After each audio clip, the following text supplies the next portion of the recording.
Hello, everyone, and welcome to Snap Take. This is Glazer of Snap Judgments, the official podcast of Marvel Snap Zone. And what we have for you today is a whole show. We're adding a whole bunch of new features throughout, so make sure you don't skip ahead. Outside of, I guess, if you're not interested in the giveaway, we have an absolute ton of stuff. We have three brand new decks for you today. In addition to these three decks, between them, we have two special brand new features, and then we're going to look at three different shops, what I bought, what I didn't buy, and why. So a huge packed episode. Before we get to it, though, I'd like to invite you to hit that sub button, ring that notification bell, leave us a comment. Completely free to you. Help support us. We bring you at least two brand new decks every weekday. We haven't missed a weekday since we started doing this on March 6th, and we very, very often end up doing Sundays too. New decks, proven decks that win at the highest levels of Marvel Snap from the best players that can get you your Infinity Borders infinite and climbing in infinite.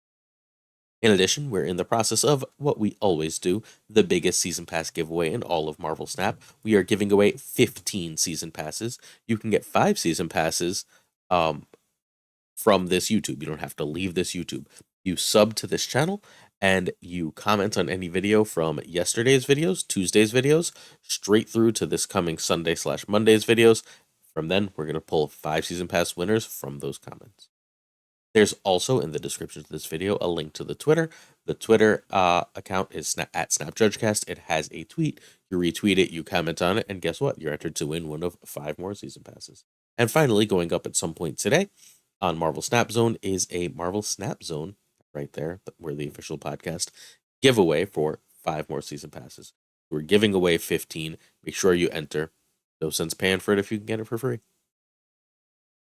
Next up, we believe in deck credits. We do our best for deck credits, but this is also the outline to the video. Our main deck of the day is Quinny Equinox's deck. Quinny climbed from 15,000 to 5,000 with this deck. Absolutely phenomenal, brilliant tier 1 player. You should know who Quinny is. She also made a lot of the gravity charts with Lauren whatever. Hi, Lauren. That helped us figure out how to best optimize spotlight caches. Find Quinny at twitter.com/VTuberEquinox. We have a new intermission between decks, a pro tip. We also have a Werewolf by Surfer deck that is the highest win rate Werewolf by Night deck in the first night of its play. We have an intermission between decks part 2. We're going to look at the current bundle, a Sheep and Wolf's Clothing. We also have my Ravonna Darkhawk deck that I'm just crushing with. I haven't had a ton of time to play it today. It's Halloween as I'm recording this. Tomorrow, I'm going to record a video as fast as possible. It might not be as full as usual because I've got a wedding to go to in the evening. After that wedding, I'm not going to be in any condition to make a video. But I've been crushing. I managed to play for about 40 minutes today, and I played mostly this Ravonna Darkhawk deck, and I absolutely crushed with it. I want you to test it. I think it's ready, but I think there's a few things that might want to be tweaked, and I want the community to help me out with it. Finally, quick plugs. Don't forget the giveaway. Don't forget to check out Marvel Snap Zone, your home of the best Marvel Snap. All right, this is Quinny's Patriot deck. This is the one she gained 10,000 ranks, which is just absurd. This deck is in no way obvious. What it basically wants to do is stick Absorbing Man behind Invisible Woman. If it does so, as long as nothing else reveals first at the end of the game when Invisible Woman reveals, if you played Doom, Shang-Chi, or White Tiger last, you're gonna copy that with that Absorbing Man, which means an extra 8 power Tiger, 10 power if Patriot's out, or an extra 2 5 power Doombots, or a second Shang-Chi to kill their faces off. Any of these are obviously extraordinarily powerful plays. If you can read your opponent, you can steal cubes with this deck. Just have to get Invisible Woman in the right spot. If they don't have Cosmo, you're going to town. Also, super Shadow King meta, and Shadow King does not affect you. So while you're going to see a lot of Shadow King, it's going to be a dead card against you. Finally, this should have a reasonable Loki matchup. Loki is still the best deck in the game as of yesterday's patch. But, what the hell is Loki going to do with these cards except be a little sad, right? You're getting this double play off Invisible Woman and stuff, and they're just getting a handful of kind of junky cards unless they also get, the perfect draw. So you should be completely set with this deck. Nico is nice, but kind of whatever. She's not like an important card to this deck. If you can copy an Absorbing Man, like you're not sad, right? If you can get a second Shang-Chi so you don't have to do any shenanigans.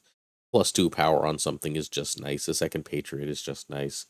Um, you have Wasp or Squirrel Girl to blow up to draw 2 cards. Turning many of these cards into demons is just a straight up stat advantage. There's a lot of nice little things Nico does, but she's not a requirement. Options are Jeff, Nightcrawler, Storm, Misty, and Killmonger. Those are the things I considered in that spot. There's also, I guess, some argument for Zabu. Okay. Next up, turn 1, pass. Turn 2, you want Invisible Woman over Sinister. Invisible Woman is like the most important card. You will also play Invisible Woman on 3 if you see her. By 4, you kind of want to have her out. Or you're trying to like outplay your opponent with less power at that point. Turn 3 is Patriot or Sinister, not on Invisible Woman. Because remember, you want Absorbing Man on Invisible Woman. That's the deck. So Patriot or Sinister elsewhere. Sinister is a nice way to grab some power. Patriot sets up your buffs later, and there's not a ton of Enchantress and Rogue suddenly. Rogue is still around, but not like as common, while Enchantress is just like slowly is like gone as she started to appear. Turn 4 is Snap if you have Absorb Man and a card to combo off of him. Turn 5, you'd still put Absorbing Man onto that Invisible Woman as your priority, especially if Patriot is out. If not, you can throw a White Tiger behind Invisible Man. If you have Doom or Patriot and Sinister, you can play them. Cool.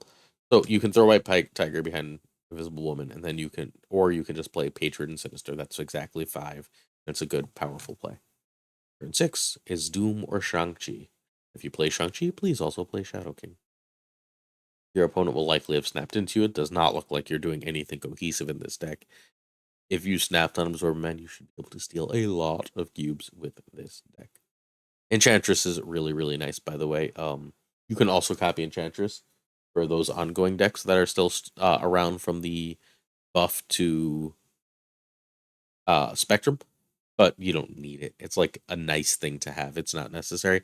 What it's really here for me is I really like to chuck an armor. I feel like chucking an armor on around turn 5 is pretty damn good. Okay, big variant talk. This is my favorite Nico that's out. I want to say Peach Momoko one that is not out yet. We've got the Rian Gonzalez Squirrel Girl. I like it a lot. I have it in black and white. Squirrel Girl is one of my favorite characters in Marvel. So is Sinister. Sinister is fantastic. This is a bundle Sinister from earlier. We've got Alex Ross, Invisible Woman, Steampunk Wasp. This is the best Shadow King in the game. I wish there was a better one, but I like this one just fine. I've got this Patriot and this Shang-Chi and the Enchantress in this deck, all with gold backgrounds. They're beautiful. My most wanted variant at this moment, I believe, is probably the Hip Absorbing Man. I don't even know if that's out yet, to be perfectly honest, but I want it. This is my second favorite Absorbing Man, more than good enough to rock with. We've got lovely Emperor Doom, the best Doom. Gonna get yelled at in the comments. I do every time I say that, but it just is. Baby Doom is playing with the wrong toys. And we've got a base White Tiger. I'm down to like 18 cards and 19 now that I have Werewolf by Night that I need a series, that I need a variant for. I have not seen a White Tiger variant in so long. I will at this point just grab whatever. Intermission. Tip of the day. So a few weeks ago, months ago at this point, time has lost all meaning. I asked a bunch of the best players in the game, everyone from Lambie to Collins to just, a million people. Please, excuse me, sorry. What their best tips were. And then I wrote them down and I'm going to present them to you. I was going to do them in shorts, but I'm going to be honest, I'm probably never really going to do shorts as separate things. These videos take a lot of time. I have a full-time job, but the tips of the day. So, as you build a new deck that you care to win with, that you care to play with more than once, not an experiment, a new deck you want to play with, write down. If you can do this in your head, that's great, but I strongly urge you to use a site like Marvel Snap Zone or something. Write down what you think your best hands and best locations are, and snap as you see them. Now, let's talk about best hands. Remember I talked about having Invisible Woman and Absorbing Man and being able to Doom or Shang-Chi into that at my choice? That's the kind of thing I'm talking about here. If I can make that play, then I should be snapping, or I shouldn't be playing that deck. That's how I win. I'm going to lose a fair number of those games. The idea is not to win all of them. The idea is that you are gaining cube equity by keeping them in when you have something that. If you see good locations, even without a good hand, and this is especially important in Conquest Week, you should snap. For example, you're playing that previous Patriot deck. They know you have Patriot. You're playing a deck with Iron Man. They know you have Iron Man. And Onslaught Citadel reveals. It doesn't matter if you have the right card, as long as you know they're not running an immediate location changer. I guess if they're running like Scarlet Witch or Snow Guard, you can change your mind here. But even then, I guess Snow Guard wouldn't do it because by the end of the game, it would come back. Scarlet Witch or Legion. Um, you should snap on that Onslaught Citadel, and they should if they're playing properly run. Doesn't matter if you have the card, they have to respect that you have the card as long as they know it's in your deck. It's extremely good in Conquest and a way to steal early cubes by using your deck to your advantage. That's our tip of the day. Let's keep going. Deck number 2 is Werewolf by Night. This is the highest win rate Werewolf by Night deck on Untapped right now. From 60 to 100 with any real sample size. I believe this is in the 880 games played. So this is a nice, simple Surfer build. Welcome back to the meta, Spider-Ham. We missed you. Spider-Ham could easily be Iceman if this isn't a card you have. I don't think I actually even remembered that Spider-Ham was Series 4 under replacements. I just wiped that card from my brain straight up. Okay. Nico is here also as just like a good card that's not amazing. You're using Nico because it can trigger Werewolf, and it's like that extra copy, that +2, that all those things are just so strong that Nico can do. I was genuinely very surprised in this deck not to see Sarah, but this is the highest win rate run, and it's not running Sarah. It's got Snow Guard here because A, a bit of location control is good, and B, the cards it makes are 3s, and that's pretty damn good for Surfer. Craven benefits from Werewolf, Juggernaut, Polaris, and Spider-Man, so that's plenty. All of those make Miles cost 1. That's plenty. Again, surprised not to see Cosmo. What are you going to do? But that means Maximus is largely last turn play, which is often rough in Surfer decks. But on turn 3, you have the Snow Guard cards. Werewolf, Polaris, and Spider-Man is viable play, so it's not that huge. All right, Nico can be Iceman or any good one. So can Spider-Ham. Snow Guard is weirdly important. You can make her like Storm or Cosmo if you want, but I think you're losing a little bit. You're going to need Werewolf. This is a Werewolf deck specifically. And I want Luke, and I'm not sure how to fit him. I don't want to cut Craven. I want Luke because of Shadow King, and I don't really want to cut any of the ones. It might actually end up being Nico that goes for Luke or Spider-Ham. But I kind of want Luke in this deck from early testing, and I did not have a lot of time to test this. So this is mostly a stat-based recommendation, not a personal. Highest win rate, Werewolf for now. Turn 1, Spider-Ham over Snowguard. You don't have a set turn to play Nico. You sort of hold Nico until it's the right time. And when it's the right time, you usually have some idea, right? Like you'll see Nico and you'll be like, okay, so now this is a really good ability. Then you play her. Often she ends up sitting in hand. It's not the other way. Turn 2, Craven or Snowguard. You're going to have to decide which. If you have a good 3 to play, you play Craven. If you don't have a good 3 to play for the next couple turns, you play Snowguard to make sure you do. Turn 3, Werewolf is your absolute priority, bar none. With one exception. If you already have Miles in hand, you can play Polaris or Spider-Man first to get the move. Because that'll make Miles a 1 and playable on turn 4. And if Miles is playable on turn 4, obviously you can Werewolf and Miles on turn 4. Turn 5 is Shadow King and a 3. Almost always Shadow King and a 3. You're almost never Shadow King on 6. I know turn 5 isn't the ideal time, but like honestly, taking like if they're Lokiing early, you're getting that collector, right? And basically anything else, you'll be knocking off 3 to 5 power. And at that point, Shadow King's a like 2/8. That's pretty damn good. That's basically the same stats as Elsa, who's amazing. Turn 6 is almost always for me Maximus and Juggernaut with Surfer.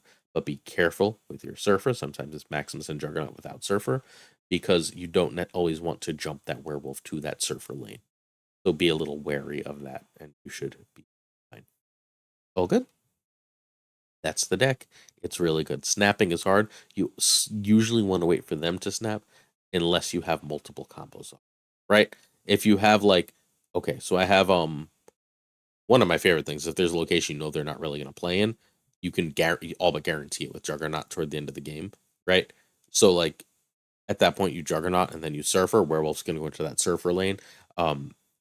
that right there is like 11 power in that werewolf lane. So if you got anything else there, you got a real shot at winning it.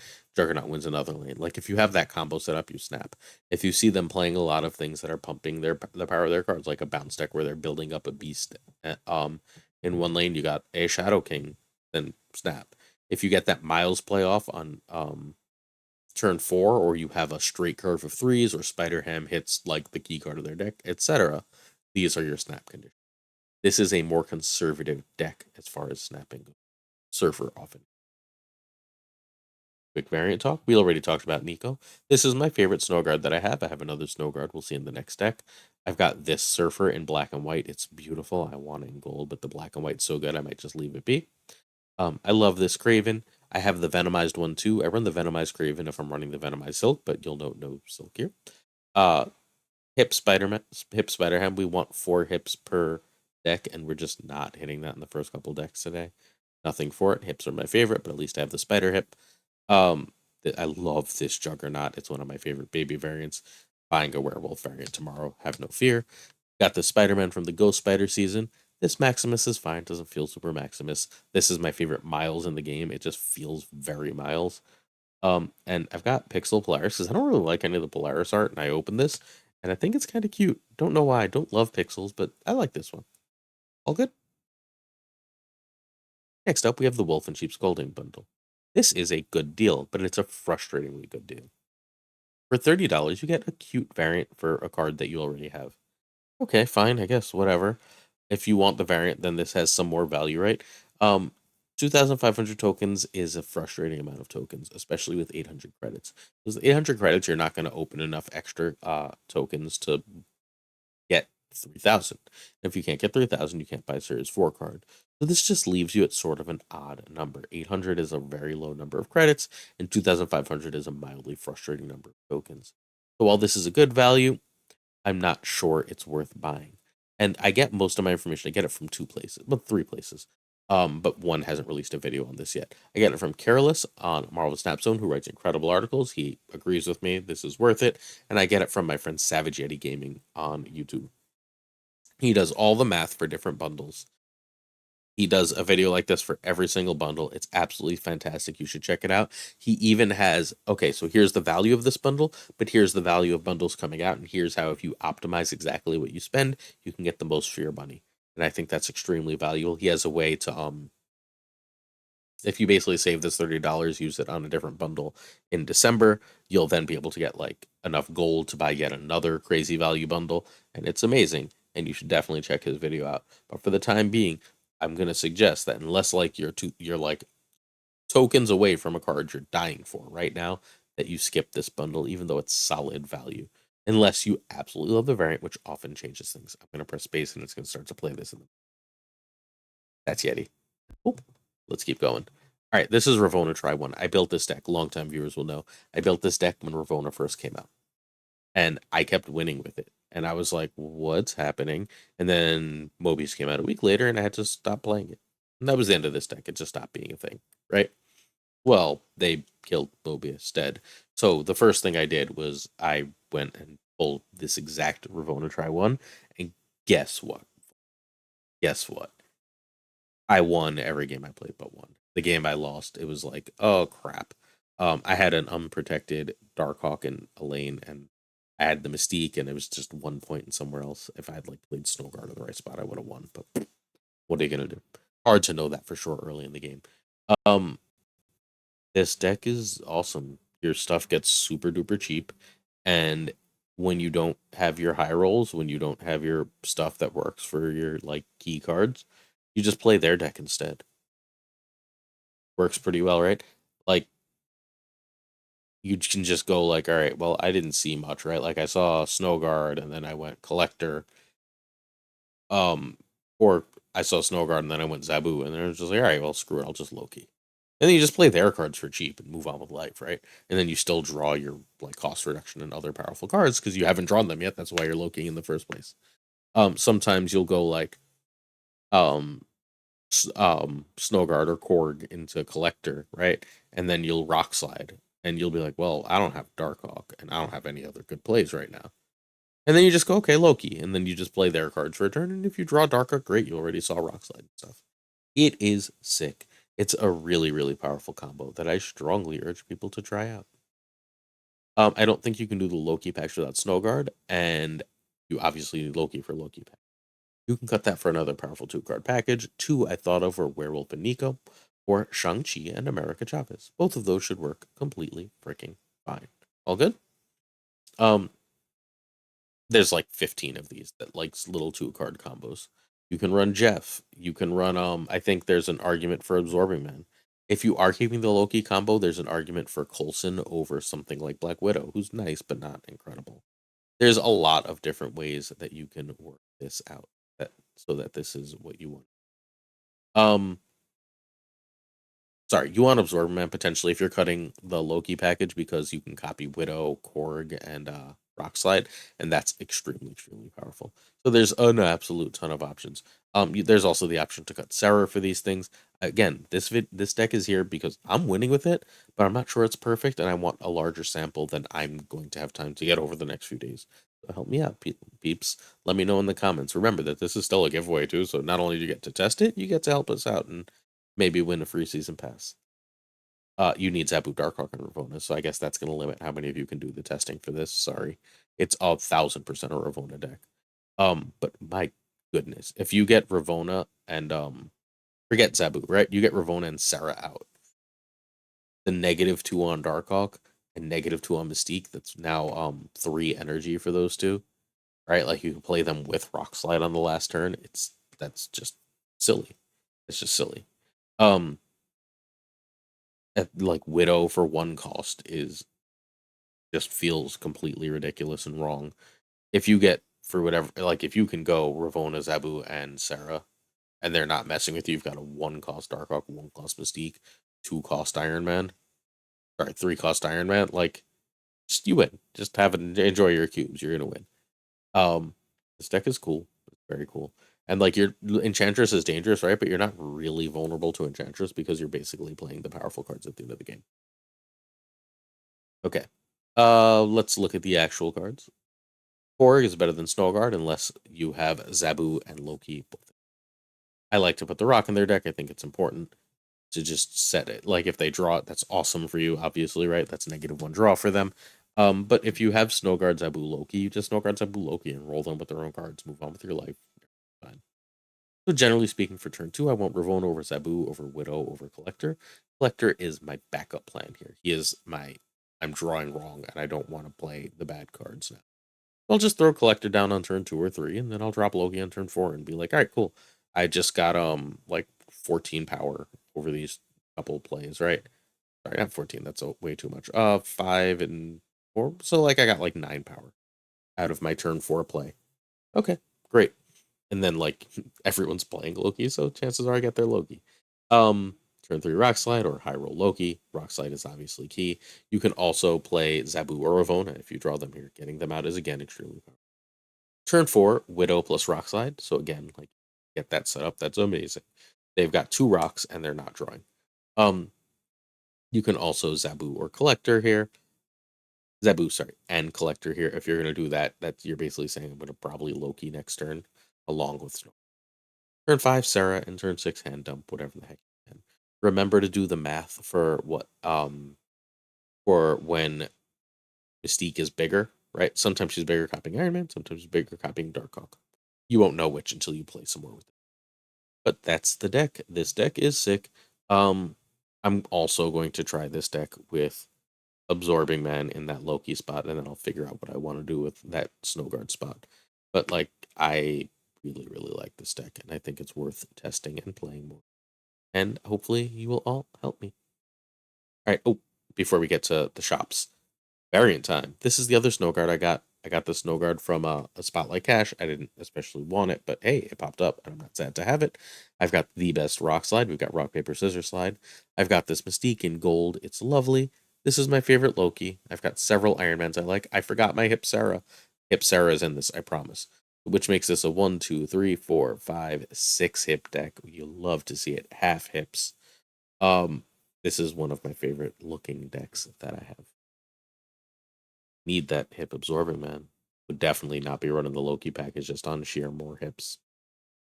All right, here we go. Let's talk about my shop. Black Bolt. This Black Bolt is killing me. I don't like it. I do not have a Black Bolt variant, which means I could have one fewer variant of the ones I needed, and I didn't buy this one, and it hurt. Um, Art Germ. I don't love Art Germ's art as a general rule, but this Captain Marvel is one of the best. But I already have the one that's right here, on the bottom left. So like that one's close enough for me that I'm perfectly happy. And next month in the Higher Further Faster, I'm buying the season pass. I'm getting this amazing. I believe this is Peach Momoko. This amazing, I want to say Peach Momoko Captain Marvel that will immediately become my primary Captain Marvel. So I don't need to spend 1,200 gold, even if I do like that one. I've been complaining for literal months about the White Vision. I love the art and hate White Vision. I just think it's a weird look and I don't really like it. So I bought the hip. I'm thrilled. I like did a happy dance, everything good in life. Um, Finally, I think the Kitty, the Volmy variant is my favorite Kitty variant. I think it's super cool. But I already have three really good Kitty variants. You can see them right here at the top. I actually like all three, and I know the middle one is a little controversial, the Shadow Cat one, but that's the one I was raised on. That's the Kitty of my youth. So like I'm always going to be partial to that one, while the other two are just great, right? I'm going to get one of these Kitties gold real soon. Kitty is like unkillably good as long as she's got her current design. Then the next day, this was my shop. Um, Psylocke, again, a card I don't have a variant for. Another one of the like 18. However, huge, giant. However, there's a hip, and I'm not spending 1,200 gold to just see a hip soon and then buy the hip and never use it. That's a gorgeous variant, but it's not a hip, and I like the hip better. This is my tied for my favorite Coulson. I love noir art. I also love the Captain America Coulson. It feels very true to the character. I already have the noir one. I don't feel the need to spend 2,400 gold on the second one. I love Chibi Archangel. I don't like Venomized variants, so I'm not buying that. Not a playable card. I'm happy to just have a variant for it. And while this Mobius, the Horley Mobius is nice, I have three other Mobius. I need to start playing more discard because all three of these Mobius are freaking great.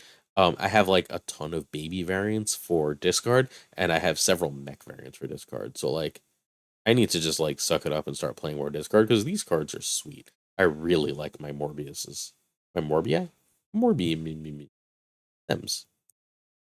Last one, and then hopefully tomorrow I'll be showing you my Werewolf by Night that I bought and I'm so happy with and proud of. We've got our Venomized variant of Goose. No, thank you. I've got the hip. We've got our Thing, yet another of cards. I don't have. They're giving them to me. They're just not giving me the variants I like. If I buy a thing, I'm buying a classic thing. I'm not buying like a weird, awkward thing. This new Taskmaster is gorgeous, but I have these other two Taskmasters I really love. Luchador suits this character so well. I'm sadly not buying a hip. Hurts for the Jubilee, but I've got these three. We've talked about Venom 1,000 times, no point. I've got Hip Korg, I've got Hip 2099. So the focus is the Jubilee. I'm so close to buying that Hip Jubilee. But we've got Hellfire Gala. We've got this other one that feels like the 90s cartoon with literal Wolverine standing behind her. And we've got the fireworks happy. Like, I don't need another Jubilee. Like, as much as I love Dan Hip art, I'm perfectly happy to just run one of these three. I can't even decide which of these three I like best. I'm all about this. If I open the Hip Jubilee, I'll run it over these, but I don't think it's okay. Did you like the new format? What'd you think? If you made it this far, hopefully you hit the sub button. Hopefully you like, hopefully you comment, hopefully you win some stuff from me at some point soon. Thanks so much for watching. Appreciate y'all. Peace.